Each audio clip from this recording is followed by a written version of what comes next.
Hi friends, இன்றைக்கி நம்ம சூப்பரான பலாப்பழம் வச்சு ஒரு ஸ்வீட் ரெசிபி எப்படி செய்கிறதுன்னு பார்க்கலாம். இது ரொம்ப டேஸ்ட்டாக டிஃப்ரெண்ட்டாக இருக்கும்.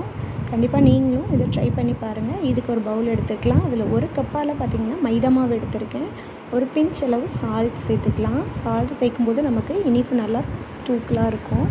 ஸோ சால்ட்டு சேர்த்துக்கலாம். இப்போ எந்த கப்பில் மாவு எடுத்தோமோ அதே கப்லேயே ஒரு கப் அளவுக்கு பலாப்பழம் இந்த மாதிரி கட் பண்ணி எடுத்திருக்கேன். பலாப்பழம் பார்த்திங்கன்னா நல்ல ஸ்வீட்டாக இருக்குது. ஸோ நீங்கள் உங்களோட ஸ்வீட்டுக்கு ஏற்ற மாதிரி பார்த்துட்டு அந்த சுகரை ஆட் பண்ணிக்கோங்க. இப்போ நான் 2 ஏலக்காய் சேர்த்துறேன்.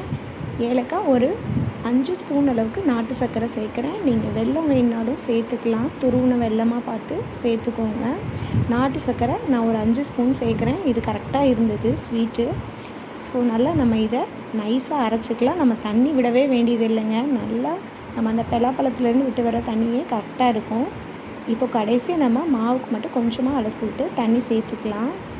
அதிலே கலந்துக்கலாம். இப்போது நல்லா இது மாதிரி நல்லா மிக்ஸ் பண்ணிக்கலாம். இந்த ஸ்வீட் ரொம்ப சூப்பராக இருக்கும். நல்லா வாசமாக பலாப்பழத்தோட வாசம் நார்மலாகவே நமக்கு ரொம்ப சூப்பராக இருக்கும். இந்த மாதிரி ஸ்வீட் செஞ்சு சாப்பிடும்போது இன்னுமே அதோடய டேஸ்ட்டு ரொம்ப ரிச்சாக இருக்குங்க. கண்டிப்பாக எல்லாருக்குமே ரொம்ப பிடிக்கும். இது ரொம்ப சிம்பிளாக செஞ்சிடலாம். நீங்கள் ஒரு 5 நிமிஷத்தில் ஈஸியாக செய்யக்கூடிய ஸ்வீட் ரெசிபி தான் இது. கண்டிப்பாக நீங்கள் இந்த மாதிரி செஞ்சு பார்த்துட்டு எப்படி இருக்குன்னு உங்களோட ஃபீட்பேக்கை எனக்கு கமெண்ட்டில் சொல்லுங்கள். இப்போ இந்த மாவை நம்ம பிசைஞ்சு வச்சுட்டு இதை நீங்கள் ஒரு 1 ஹவர் கழித்து செய்ய போகிறீங்க அப்படின்னா நீங்கள் சோடா உப்பு சேர்த்த வேண்டியதில்லை. அதாவது சமையல் சோடா சேர்த்த வேண்டாம். உடனே செய்ய போகிறோம் அப்படின்னா ஒரு பிஞ்ச் அளவுக்கு சமையல் சோடா சேர்த்துட்டு நம்ம உடனே போட்டு எடுத்தோம்னா நல்லா புஷ்ஷுன்னு வரும். நீங்கள் சமையல் சோடா சேர்த்த வேண்டாம்னு நினச்சிங்கன்னா மாவை நல்லா கலந்துட்டு ஒரு 1 ஹவர் கிட்ட ஊற வச்சுட்டு வச்சிங்க அப்படின்னா நல்லா நமக்கு புஷ்ஷுன்னு வரும். ஸோ இப்போ நான் உடனே செய்கிறனால கொஞ்சமாக ஒரு பிஞ்ச் அளவுக்கு சமையல் சோடா சேர்த்துருக்கேன். இப்போ இது எல்லாத்தையும் நம்ம குட்டி குட்டி உருண்டையாக சேர்த்துக்கலாம். இப்போது சிம்மிலே வச்சு நல்லா பிடிச்சி எடுத்துக்கலாம். பாருங்கள், பார்க்குறதுக்கே சூப்பராக கோல்டன் ப்ரௌன்லேயே இருக்குது.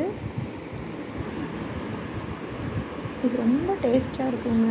நார்மலாக நம்ம மற்ற போண்டாலாம் சாப்பிட்றத விட இதோட வாசம் டேஸ்ட்டு எல்லாமே ரொம்ப சூப்பராக அட்டகாசமாக இருந்தது. கண்டிப்பாக நீங்கள் இந்த சீசனில் பலாப்பழம் கிடைக்கிது. ஸோ கண்டிப்பாக நீங்கள் ட்ரை பண்ணி பாருங்கள். சும்மா நமக்கு ஒரு 5-6 பலாப்பழம் இருந்தாலே போதும். நல்ல கனிஞ்ச பழமாக பார்த்து எடுத்துக்கோங்க. அப்போ தான் அதோட டேஸ்ட்டு நல்லாயிருக்கும். பாருங்கள், சூப்பராக எவ்வளோ சூப்பராக கோல்டன் ப்ரௌனில் நமக்கு பலாப்பழம் ஸ்வீட் ஒன்று ரெடி ஆயிடுச்சு.